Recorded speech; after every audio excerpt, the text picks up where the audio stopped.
ही रे माझा मितवा मालिकेमध्ये या वल्लरी मामीने संकेत नावाच्या माणसाला पैसे देऊन क्लाउड किचन मध्ये दंगा करण्यासाठी पाठवलेलं असतं आणि त्याचप्रमाणे त्या माणसाने क्लाउड किचनवर आरोप घातलेला असतो की यांचं जेवण खराब असतं, यांच्या जेवणामध्ये झुरळ सापडला आहे आणि आता या माणसाच्या दंग्यामुळेच मीडिया, पोलीस सगळेच जमा झालेले असतात। आता क्लाउड किचनवर खूपच मोठं संकट आलेलं असतं, पण प्रेक्षकांनो इथेच खूप मोठा ट्विस्ट आता दाखवला आहे।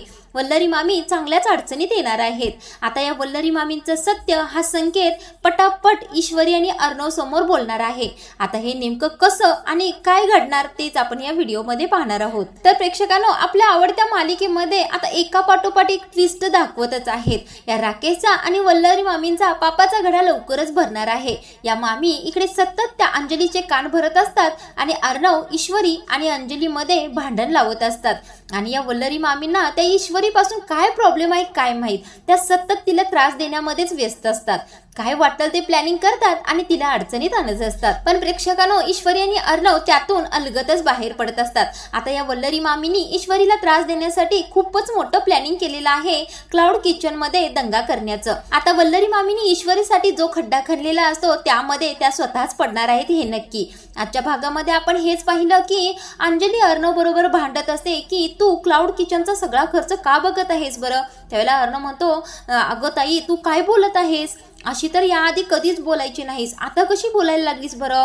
आपली कंपनी मोठी आहे, मग आपलं ठरलं होतं ना छोट्या कंपन्यांना आपण मदत करायची। त्यावेळेला आता अंजली म्हणत असते अरे ठरलं होतं म्हणून काय झालं, म्हणून काय तू सगळी त्यांची जबाबदारी घेणार का। आता प्रेक्षकांनो इकडे अंजलीने अर्णव बरोबर खूपच मोठं भांडण काढलेलं असतं। तोपर्यंत इकडे ईश्वरीला नम्रताचा फोन आलेला असतो की आपल्या क्लाउड किचन मध्ये खूपच दंगा करत आहे एक माणूस आणि त्या माणसाचा असा आरोप आहे की आपल्या क्लाउड किचनच्या जेवणामध्ये त्याला झुरळ सापडला आहे। आता नम्रता जवळच आकाश सुद्धा गेलेला। आता नम्रताचं हे सगळं ऐकल्यानंतर ईश्वरी म्हणत असते नमुताई तू काळजी करू नकोस, मी अर्णव सरांना पटकन घेऊन तिथे येते। त्यावेळेला त्या नम्रता हो म्हणते आणि फोन ठेवते। इकडे आता क्लाउड किचन मध्ये त्या संकेत नावाच्या माणसाने मोबाईलवर रेकॉर्डिंग सुरू केलेलं असतं आणि क्लाउड किचनच्या बाहेर खूपच मोठा दंगा घातलेला असतो। तो सतत घोषणाबाजी करत असतो की क्लाउड किचन बंद झालंच पाहिजे, यांच्या जेवणामध्ये झुरळ सापडतं, आमच्या जीवाशी यांना असं खेळू देणार नाही, असंच तो दंगा करत असतो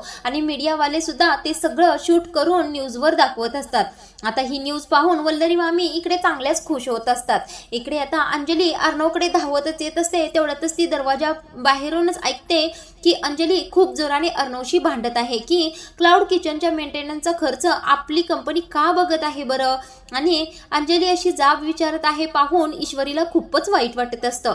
इकडे आता अंजली पूर्णपणे त्या राकेशच्या जाळ्यात अडकलेली असते आणि त्या वल्लरी मामी वरून पेटलेल्या आगीमध्ये तेल ओतण्याचं काम करत असतात। आता इकडे अंजलीच्या वागण्याचा अर्णवला मात्र खूपच त्रास होत असतो। अंजली म्हणजे एकदम हट्टालाच पेटलेली असते की क्लाउड किचनला तू का खर्च देत आहेस। त्यावेळेला अर्णव म्हणत असतो अगं ताई असं का करतेस, अगं ईश्वरी लग्न करून आपल्या घरी आली ना तेव्हापासून मी बघत आहे, याआधी तर तू कधी बोलली नाहीस, मग आता कशी बोलत आहेस। आता अंजली म्हणत असते जे काही आहे सात्विक फॅशनचं त्याच्यावर माझा हक्क आहे आणि मला हे चालणार नाही की तू क्लाउड किचनचा खर्च बघत आहेस। हे सगळं ऐकल्यानंतर ईश्वरीला खूपच वाईट वाटत असतं, ती रडतच तेथून एकटीच निघून क्लाउड किचनकडे जाते। आता अंजली इकडे भांडत असते, तेवढ्यातच अर्णवला आकाशचा फोन येतो। अर्णव म्हणत असतो ताई थोडा वेळ थांबतीस का, मला महत्त्वाचा फोन आला आहे। त्यावेळेला आता आकाश फोनवर अर्णवला सांगत असतो की दादा पटकन इकडे निघून ये, इकडे खूप मोठा गोंधळ झाला आहे, क्लाउड किचन जवळ एक माणूस येऊन खूपच दंगा घालत आहे आणि वाटेल तसे आरोप लावून व्हिडिओ अपलोड करत आहे, आपली खूपच बदनामी होत आहे। आता हे ऐकल्यानंतर अर्णवला धक्काच बसतो आणि तो म्हणतो अरे आकाश काय बोलत आहेस, नेमकं हे काय घडत आहे, थांब मी आलोच तिकडे, असं म्हणून आता तो अंजलीला म्हणत असतो ताई मला जावं लागेल, मला खूपच महत्त्वाचं काम आलं आहे। आता अंजली पुन्हा अर्णवला वेडवाकडच बोलायला सुरू करते, माझं अजून बोलून झालेलं नाहीये, तोपर्यंत तू कुठे निघालास। त्यावेळेला अर्णव म्हणतो ताई तुला काय बोलायचं आहे ते मला कळलं आहे, त्यामुळे तू आता जरा शांत बस, मला इथून जावं लागेल। असं म्हणूनच अर्णव आता अंजलीचं काहीही न ऐकता रूम मधून बाहेर पडतो। हॉलमध्ये मामा आणि आजी बसलेले असतात। आता अर्णव या दोघांना म्हणत असतो आजी आणि मामा मी थोडा बाहेर जाऊन येतो, मला अतिशय महत्त्वाचं काम आलं आहे। त्यावेळेला आजी म्हणत असतात अरे अर्णव काय झालं, ईश्वरी आणि तुझ्यामध्ये भांडण झालं आहे का। ईश्वरी खूपच जोराने रडत होती आणि रडतच ती घराबाहेर पडली आहे। त्यावेळेला अर्णव म्हणत असतो नाही आमच्या दोघांचं अजिबात भांडण झालं नाही। त्यावेळेला मामा म्हणतात अरे ईश्वरी खूपच रडत होती. त्यावेळेला अर्णवच्या लक्षात येतं की ईश्वरीला हे क्लाउड किचनचं कळलेलं असणार आहे आणि तेच सांगण्यासाठी ती माझ्याकडे आलेली असणार आहे आणि आल्यानंतर तिला ताईंनी बोललेलं सगळं बोलणं ऐकू गेलेलं असणार आहे, त्याच्यामुळे तिला खूप वाईट वाटलेलं असणार आहे. आता अर्णव असा विचार करूनच स्वतःच्या मनात म्हणत असतो, मी सिंदूरला काय वाटलं असेल ताईचं असलं बोलणं ऐकून. त्यावेळेला आता आजी म्हणतात, बरं अर्णव तुझं काम आहे ना, जा करून ये जा. त्यावेळेला अर्णव आता धावतच इकडे क्लाउड किचनकडे येत असतो. तेवढ्यातच ईश्वरी तेथे पोहोचलेली असते. त्यावेळेला तो संकेत नावाचा माणूस खूपच गोंधळ आरडाओरड करत असतो. आता पोलिसांनी त्याला आवरूनच धरलेलं असतं. आता ईश्वरी मीडियावाल्यांची काहीही उत्तर देत नाही आणि कुणालाच काही उत्तर न देता क्लाउड किचनच्या आतमध्ये जाते आणि नम्रता आईजवळ जाऊन थांबते. त्यावेळेला आकाश सुद्धा तिथे असतो. आता प्रेक्षकांनो हा संकेत पुन्हा या वल्लरी मामीनी त्या संकेतला फोन केलेला असतो की आरडाओरडा थांबवायचा नाही आणि अर्णव राजे शिर्के तिथे आले की त्यांच्यावर सुद्धा बदनामीचे आरोप घालायला सुरू करायचं. या मामींनी बरोबर पैसे देऊन सेटिंगच लावलेली असते. आता मामी या संकेतला असं सुद्धा सांगत असतात की जर तुझ्या काही अंगलटी डाव आला तर माझं नाव अजिबात घ्यायचं नाही, जर नाव घेतलंस तर गाठ माझ्याशी आहे, अशी सुद्धा धमकी घालतात. आता वल्लरी मामीनी सांगितल्याप्रमाणेच हा संकेत खूपच राडा घालत असतो. तेवढ्यातच अर्णव तिथे येतो आणि अर्णवला आता मीडियावाले वाटेल तसे प्रश्न विचारत असतात. त्यावेळेला आता अर्णव खडसावूनच या लोकांना सांगत असतो की नेमका काय प्रकार घडला आहे हे मी माहीत करून घेतल्याशिवाय तुमच्या कुठल्याही प्रश्नाचं उत्तर मी देणार नाही, त्यामुळे प्लीज बाजूला व्हा, मला आतमध्ये जाऊ दे. त्यावेळेला आता अर्णव पटकन या मीडियावाल्यांना बाजूला सारतो आणि क्लाउड किचनच्या दरवाजाच्या आत आता अर्णव आतमध्ये आल्यानंतर ईश्वरीची आई खूपच घाबरलेली असते. अर्णव नम्रताला आणि ईश्वरीच्या आईला म्हणत असतो, तुम्ही घाबरू नका, आपण काहीतरी नक्की करूया. त्यावेळेला आता ईश्वरी म्हणत असते, सर तुम्हाला काय करायचं आहे ते शांत डोक्याने करा. त्यावेळेला अर्णव म्हणत असतो, शांत डोक्याने म्हणजे काय, माणसांशी कसं बोलायचं आता ते तू मला शिकवणार आहेस का.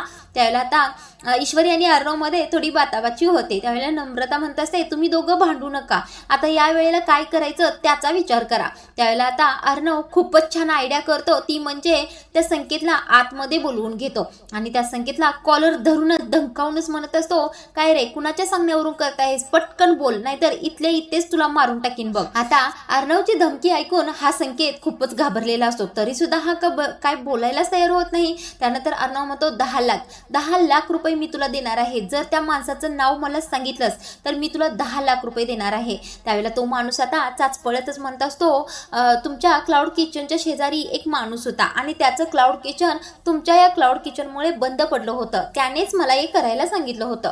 त्यावेळेला आता ईश्वरी याचं बोलणं नीट ऐकत असते. अर्णव म्हणत असतो, क्लाउड किचनचा मालक कोण आहे, नाव सांग त्याचं. त्यावेळेला तो माणूस म्हणतो, मला नाव सांगता येणार नाही. आता इकडे या माणसाने असा गुन्हा कबूल केला आहे की पैशासाठी मी हे सगळं केलं, हे सगळं आता आकाशने रेकॉर्डिंग केलेलं असतं. आता तो माणूस बोलून झाल्यानंतर आकाश बाहेर येतो आणि रेकॉर्डिंग केलं आहे ते त्या संकेतला दाखवतो. आता या संकेतच्या पायाखालची जमीनच सरकते. आता अर्णव खाड करून कानाखाली या संकेतच्या हाणतो आणि म्हणतो, पटकन बोल, अजून सुद्धा तू खोटच बोलत आहेस, खरं बोल, तुला हे कुणी करायला सांगितलं होतं. त्यावेळेला आता हा संकेत बोलायलाच तयार होतो. त्यावेळेला अर्णव म्हणतो, हेच रेकॉर्डिंग दाखवून मी तुझ्यावर केसच करणार आहे आणि तुला आतमध्येच टाकतो, बघ तू, माझी ओळख खूप वरपर्यंत आहे. त्यावेळेला अर्णवने अशी धमकीत घातल्यानंतर हा संकेत पटापट बोलायला सुरू होतो. आता ईश्वरी म्हणते, हे बघ संकेत, खरं काय आहे ते सांग, तुला कुणी हे करायला सांगितलं होतं त्याचं नाव सांग, आम्ही तुला काहीही करणार नाही आणि तुला काहीही धोका होणार नाही याची सुद्धा काळजी घे. तर प्रेक्षकांनो, अर्णवच्या धमकीला घाबरून या संकेतने वल्लरी मामींचं नाव पटकन सांगून टाकलेलं आहे. हेच पाहायला आपल्याला आवडणार आहे, पण तसा काही सीन दाखवलेला नाहीये. पण पुढील भागांमध्ये वल्लरी मामींचं खटं कारस्थान सगळं अर्णव आणि ईश्वरी समोर येणार आहे हे नक्की. आणि या राकेशचा सुद्धा पापाचा घडा लवकरच भरणार आहे. जो ट्विस्ट आपल्या आवडत्या मालिकेमध्ये या वल्लरी मामींचा राकेशचा घडा पालता झालेला लवकरच आपल्याला पाहायला मिळणार आहे. रोजचे रिव्ह्यू ऐकण्यासाठी आपल्या चॅनलला पटकन सबस्क्राईब करून ठेवा.